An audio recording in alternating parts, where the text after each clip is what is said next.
Korea and Japan's icebreaker building capabilities are emerging as the potential leverage in the ongoing tariff negotiations with the United States as the Washington seeks partner to develop the Arctic shipping routes to counter the Chinese and the Russian influence. Also, Japan holds a great significant technological edge in the icebreaker construction over the United States. The Japanese Prime Minister, that is Shigeru Ishiba, also said in Kyoto on Sunday that the icebreakers, including the use in the Arctic route, could become a focal point of the Japan-United States cooperation.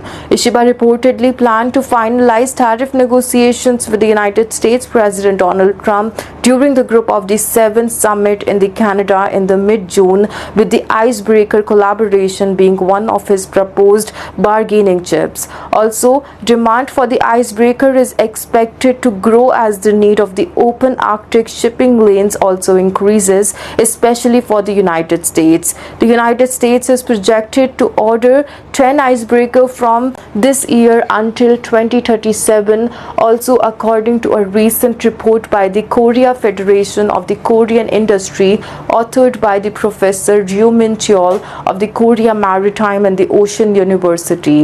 If the Arctic routes between the Europe and the United States, the West Coast expand, we would see more orders, Professor Ryu told the Jung Ingbo.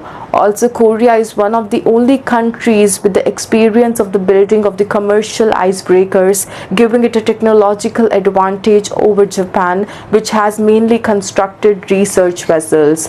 Icebreakers are typically divided into two types, that is, conventional vessels that break ice with their bows and more advanced Arc 7 class ships that feature the aft-mounted podded propulsion system, allowing them to break ice in both directions. The Arc classification set by the Russian Maritime Register of Shipping designates the higher number according to their ship icebreaking capabilities. The Arc 7 can autonomously also navigate through the ice up to 2.1 meters, that is 6.9 feet thick, the commonly used for the large commercial ships. Also, Korea has built numerous Arc 7 class ships and vessels. In 2005, Samsung Heavy Industry became the first company globally to construct a two-way ice-breaking oil tanker, which also means that the ship can just propel backward if the ice gets too thick in the initial direction. Also, in 2019, the company signed a deal with the Russia state-owned Zvezda shipyard to design and partially build 15 Arc 7 ice-breaking LNG carriers with components built in the South Gyeongsangs, Georgia, and shipped to the Russia for the final assembly.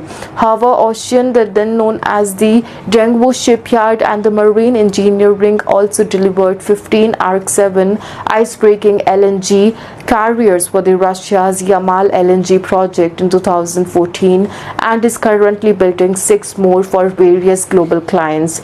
Japan, in contrast, has built only small and medium-sized icebreaker for research and observation purposes, including the 13,000-ton Mirai 2 slated to launch in 2026 and the Shiraz used for the Antarctic missions also since 2009. These are considered as considerably smaller than the 1 lakh ton class commercial icebreakers used in the Arctic LNG shipping. Japan's limited experience with smaller vessels would lead to the significant trial and error if they pursued large icebreakers contract, a Korean shipbuilding industry insider